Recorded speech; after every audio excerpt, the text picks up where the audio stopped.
Welcome back, folks, to some more Callahan's Crosstime Saloon. We've helped out Piotr. We've helped out Josie. In the meantime, you recount your adventures to the rapt audience of the bar, ending with the fact that you're not so sure the chocolate you returned should be legal. It's that addictive. You also describe the Temple of Yornir. Doc points out the reason for the similarity with the horrendous pun about what's Mayan and about Bjorn. We'll skip that too. Josie pops back into the bar, more ecstatic than ever because she says, "We've done it." She tells you that Faxon chocolate is alive and well in the future, and the government has had made it a controlled substance. Kiss Colon keeps up his word up to a point. As she explains, he dies in about another 10 years, weighing in at over 1,100 pounds. They couldn't get him to a cemetery, they just cut a few strategic slits in the frame of his house, let his body fall into the basement, and buried him there. You feel great for having helped Josie, but of course, your work for tonight is far from done. Let's talk to our old friend, Squish. Holy fuck. Hello, human being?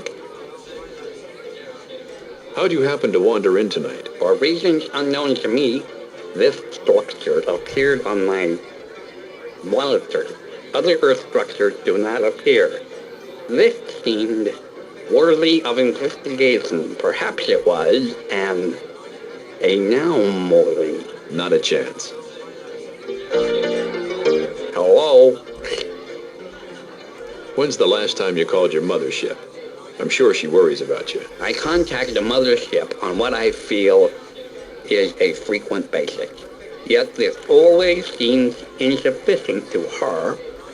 Why is this?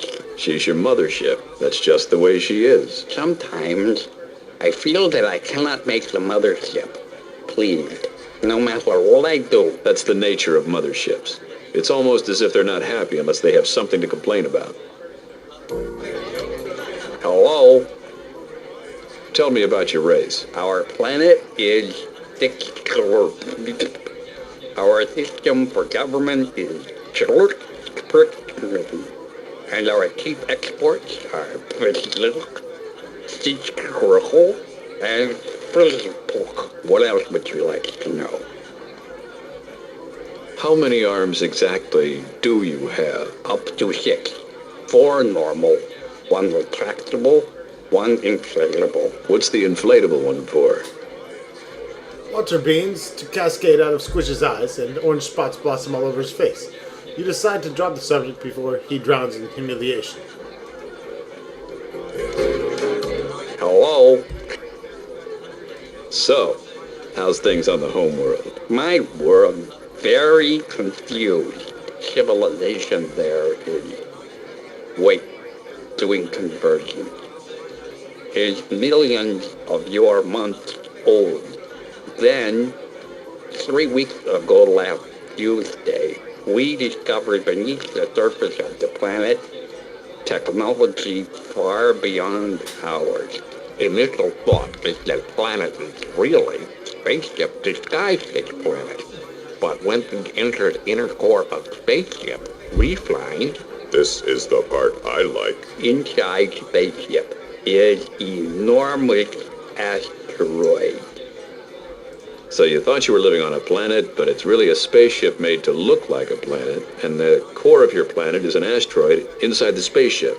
That is what we believed as well. Scientists probing asteroids now have evidence that asteroids only look like asteroids, but it's actually spaceship of even more advanced race. Huh. You'd think with all that advanced thinking, one of those civilizations could come up with something more original than making their spacecraft look like asteroids. Yes, and the deeper you dig, the smarter you find out your ancestors were. You must be feeling pretty backward right about now. I was not, until you pointed it out. Hello? How'd you happen to wander in tonight? For reasons unknown to me, this structure appeared on my Perhaps not a... Hello? Have you ever tasted chocolate? I do not remember chocolate. You break off a small piece of chocolate and hold it out to Squish. Squish's tongue flicks around it from a variety of angles before encircling it and pulling it into his mouth. A moment later, it's expelled forcefully from his nose, flies across the bars, ricochets off the back of Tommy Jansen's head, and lands in the sink. Didn't care for it? On my planet, we shampoo with it. Hello? So, My civil emit This in... I think, is there a space? Yes, Huh. yes, I will. Alright, so, you're supposed to give us a fucking quest. Any fucking day now.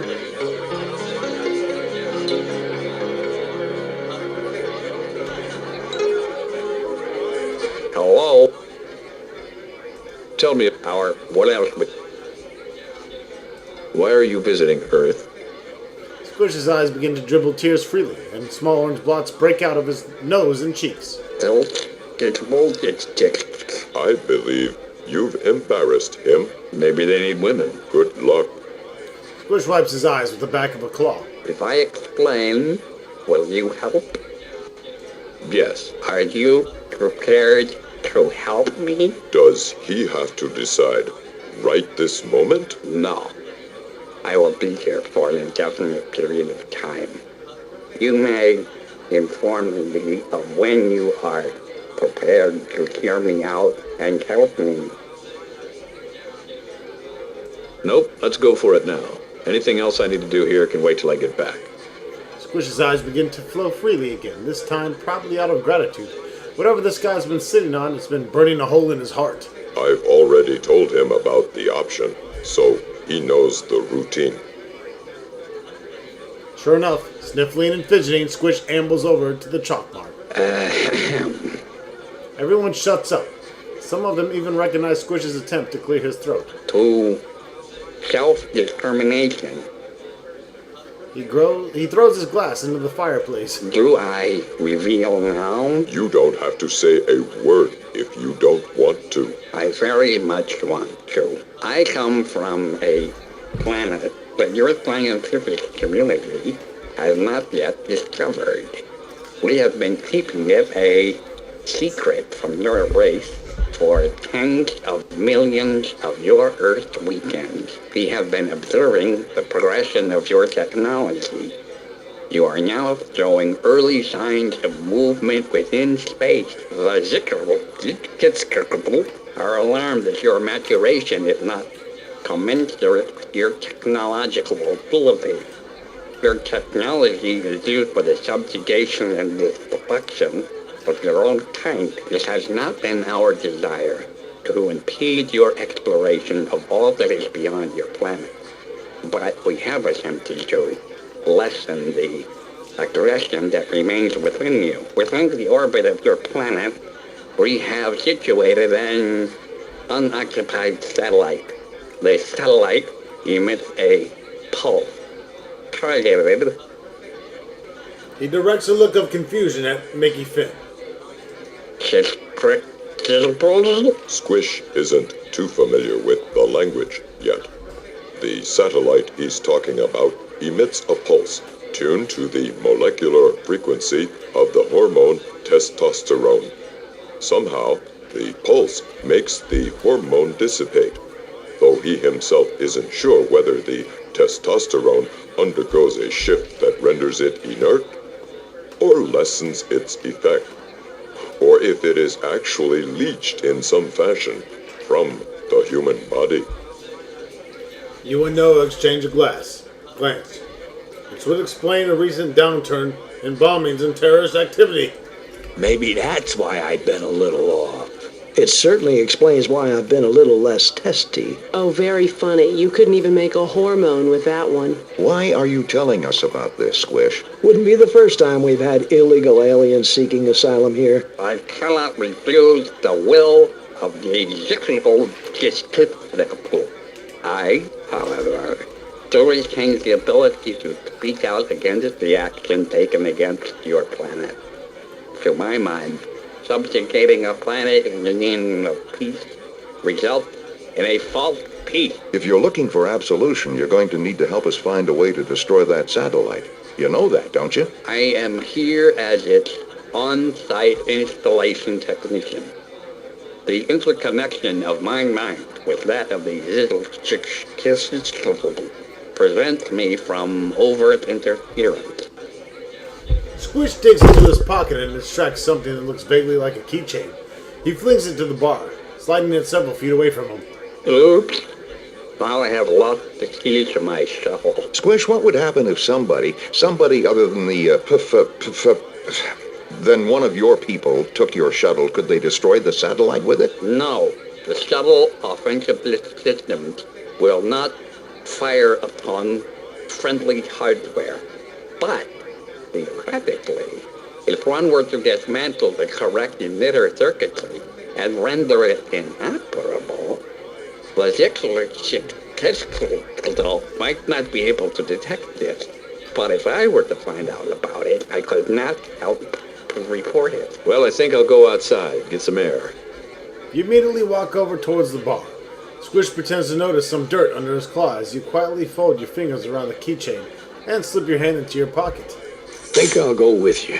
Maybe I'd be a better choice. Oh, I figure I got more personal stake in this than you do. Squish, about that shuttle of yours. Let's say someone were to steal it, heaven forbid. How would they operate something so foreign? We are just talking theoretically, correct? Naturally. There would be nothing to be afraid of, even for a human pilot. The shuttle capabilities are limitable. The controls are obvious, though it may require some experimentation to understand their functions. The circuitry will not allow you to cause damage to yourself, nor take you beyond orbit. Hey! Let's be careful out here. Alright, so we're on Squish's quest to get rid of the satellite. We have Noah as a partner.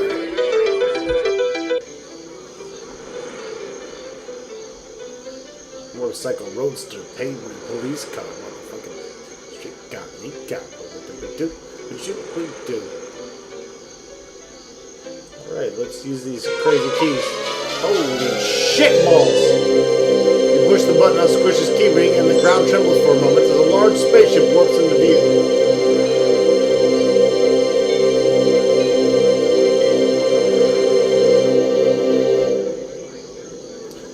Alrighty then. Holy shit.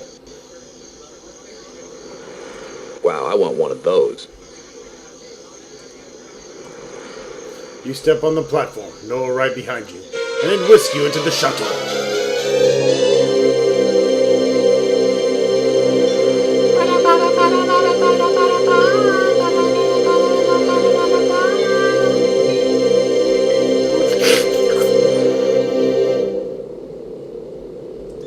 The platform seals itself into the flow of the saucer. That's odd, you think? The saucer looks enormous from the outside, but it's horrifyingly cramped on the inside. The race that created such a craft either has never learned how to properly harness the warping of space. Most races glom onto the fact that it's better to make something look smaller on the outside and be larger on the inside, or they just have simply never learned to pack properly. Noah walks over to one of the two seats in front of what appears to be a control panel. A moment later, when the vertigo of being pulled 50 feet into the air on a large serving platter with no visible means of support passes, you take the other seat. Meanwhile, back at Callahan's place. Gee, do you think I could have told him how to work the controls? Nah, he'll figure it out. You think? You see anything like a driver's manual? Not offhand, even if I did, would it be in English? Good point. Think Squish would give us a driving lesson? That might be a little too obvious for the Hive. We don't know if he can even get away with leaving the keys. So? So, we'll have to wing it. Squish did say it was idiot-proof. Yeah, one idiot. There's two of us. Seriously, I think we can pretty much do what we want. Squish said we couldn't really hurt anything, so let's poke around for a while and see what happens, and maybe we can figure it out. Hey, you have the con. Aye, Captain. Go ahead and save here in case we blow ourselves up in Squish's saucer.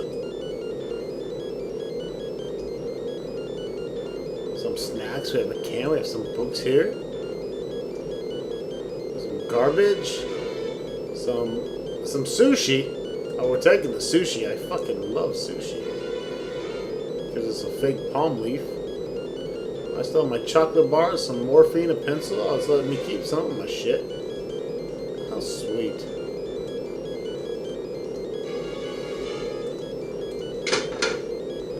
You pull the cabinet door open. Inside, looking moldy and dusty, are a pair of long hook gloves, which you take and then shut the cabinet door.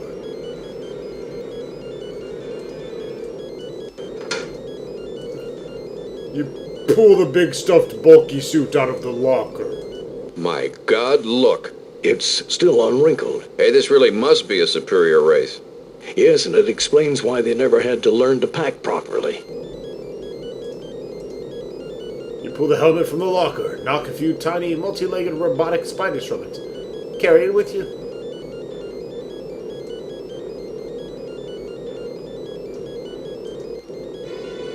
Squish's shuttle needs detailing and fumigating. You search the EVA suit carefully and find a whole lot of very long, very narrow pockets. You poke around in them as well as you can until you discover that you're not really equipped to search in these pockets without some sort of tongs. Nevertheless, with a lot of effort, you finally manage to grasp the idea that somebody must be playing a nasty trick on you. Then, just when you're ready to give up, you find an object in one of the pockets, and you're able to slip it out into your hand. Now, what are you clicking again for? Don't you get it? Oh, you find it too. And something that looks like a contact lens case. So I have some emergency putty tube and a contact lens case. Alrighty then. Anything else we can fucking abscond from this place? What is this? It's the moon. That's a fucking moon. Hey, what about this? Air freshener. Taking it. You take the little pine tree off the windshield. Right. Alright, a doohickey. Control panel. Let's take a look at this. You touch the panel all over the place, but only lit buttons have any effect.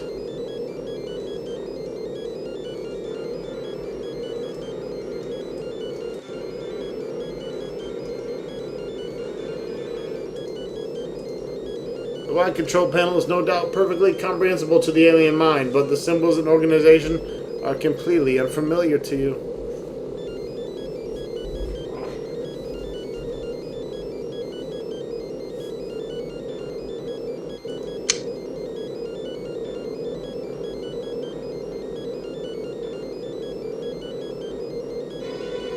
The shuttle smoothly glides away from Callahan's roof and sweeps up into the exosphere of astonishing speed. You barely feel the pull inside the cabin, and the engine's mellow hum gives little clue to the extraordinary power at work.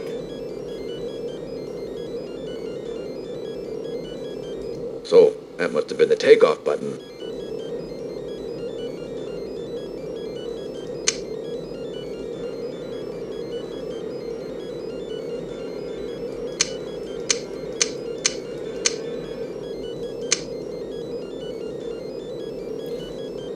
Looks like we have the satellite image here on the display.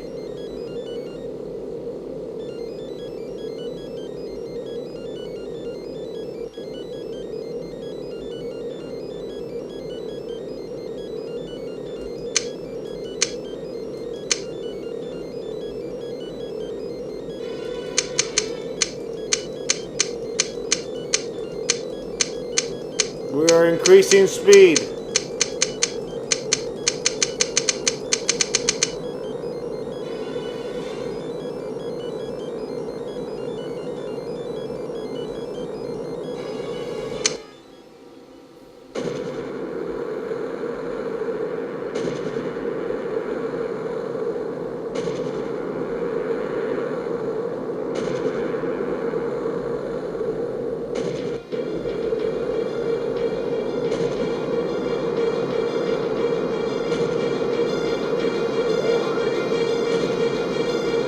Whoa, look at that graphical glitch.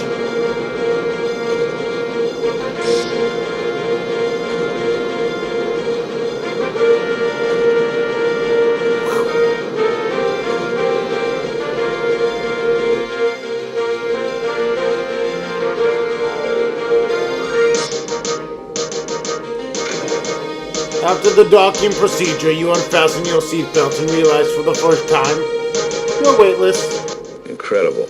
I've always wondered what this would be like. Just be grateful you haven't gotten sick yet. Chances are we both will, and that could get messy.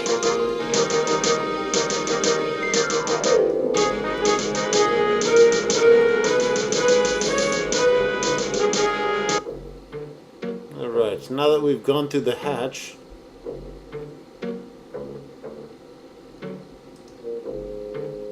decontamination barrier activated.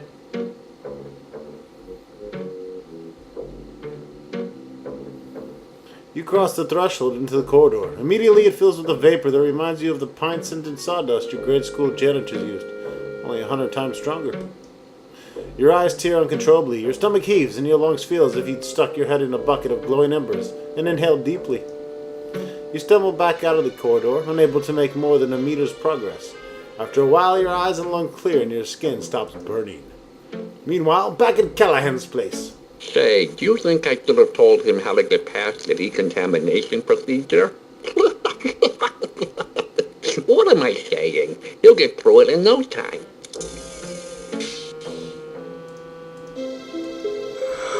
Holding your breath, afraid of what the helmet smells like from the inside, you lower it onto your head. The smell is indeed horrific, being a cross between sushi and something like root beer. But at least it fits.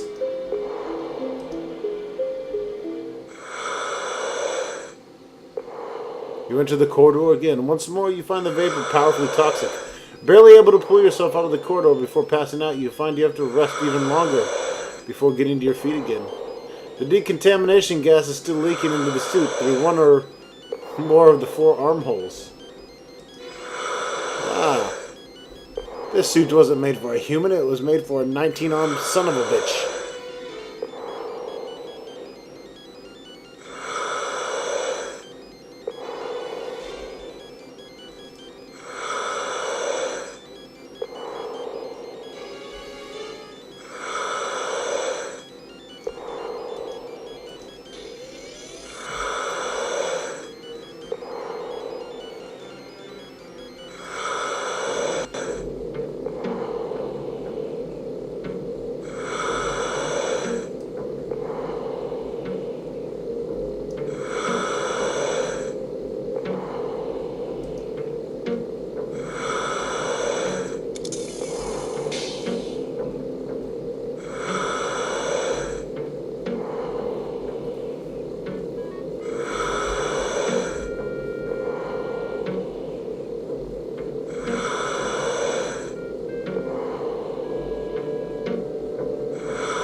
You don't find any sort of on-off switch, but you stick your hand into the niche.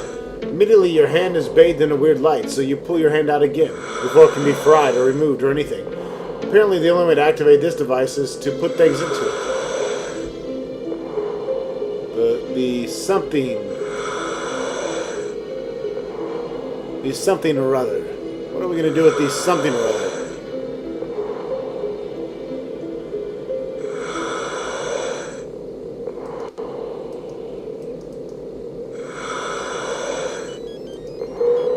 The gloves fit nice inside the niche. As soon as the flap closes, a bright purple light goes. In a few seconds, the light shuts off. You reach inside the niche and pull out the gloves, which seem like they've been stonewashed, still fundamentally intact. A moment later, a paler blue light fills the niche, this one lasting twice as long as the purple light. And when it shuts off, you tentatively open the flap, and inside the niche sits an identical pair of gloves. You take them out.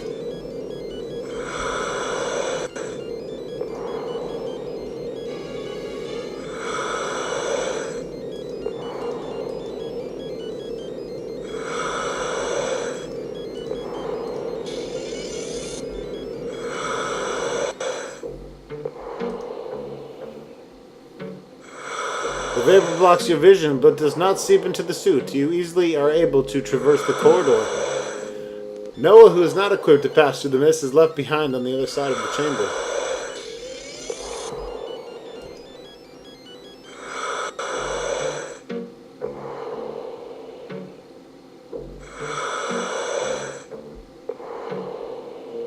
I'm loving this weightless thing.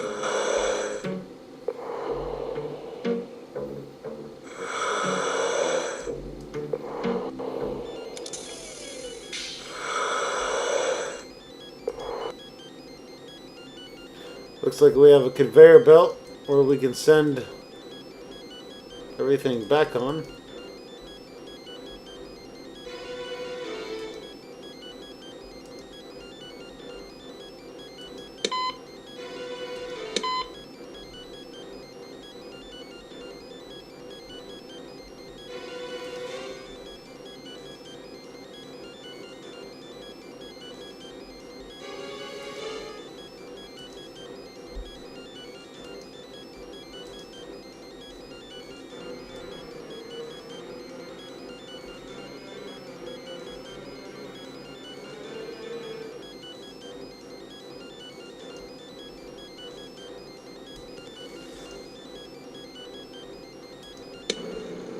Oh, there we go.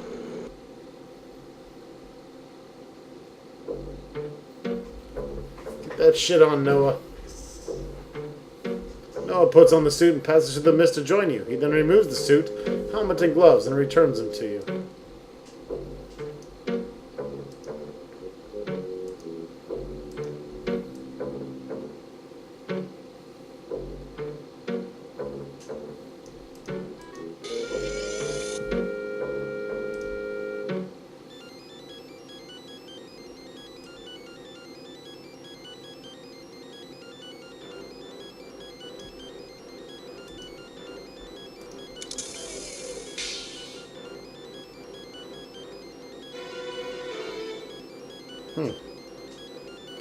Alright, we pushed off from the left bumper there. We've arrived at a hatch with 3 circles.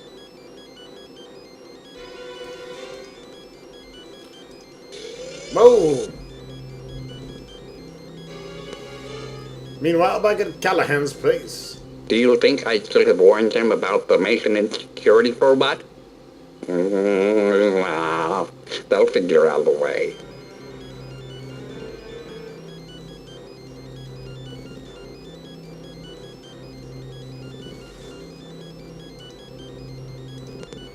You squeeze the putty out of the tube and onto your face. The entire tubeful comes out into one large gob. You dig it out of your eyes and away from your mouth. To your relief, it doesn't stick to the skin at all, although it hangs at your face. It makes you look ridiculously sallow and flabby. Now your skin tones are much more closely matched to Squish's. Blah, blah, blah, blah, blah.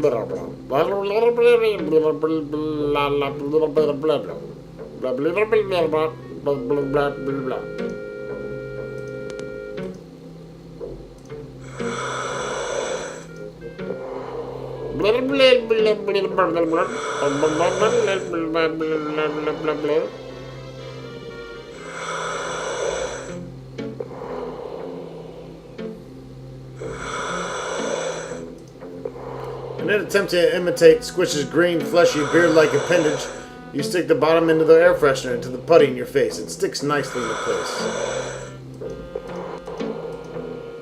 The gloves snap into the EVA suits. Now all 4 armholes are connected to gloves.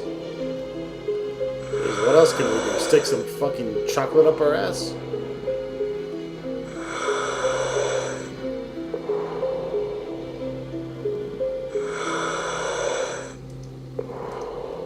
Acting as if you're auditioning for a Pauly Shore movie, you stick the fake palm leaf in your mouth. The spiky ends protrude like teeth. Oh, what wouldn't you give for a rearview mirror? Cut up you. The teeth are as green and sharp as Squish's. Hello.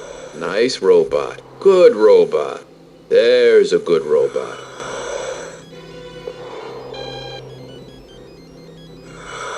The robot emits a brackish squeal, and you feel energy emanate from the robot and envelop you. Since the robot doesn't get out of the way, you apparently don't look enough like someone it recognizes to satisfy it. When you pop open the contact lens case, 2 huge, gloppy, syrupy contact lenses stare back at you. Admittedly, it's less scary trying to place gelatinous saucers over your eyes when there is a helmet protecting your face. It is, However, much less effective, since they slide off the smooth glass face of the helmet.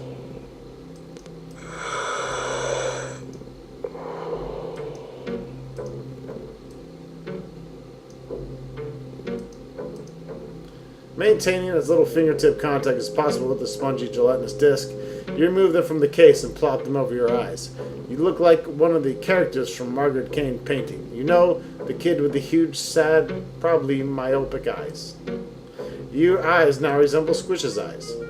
Now you look a whole hell of a lot like Squish, except that you've had 2 real arms and 2 empty sagging sleeves where your other 2 arms should be.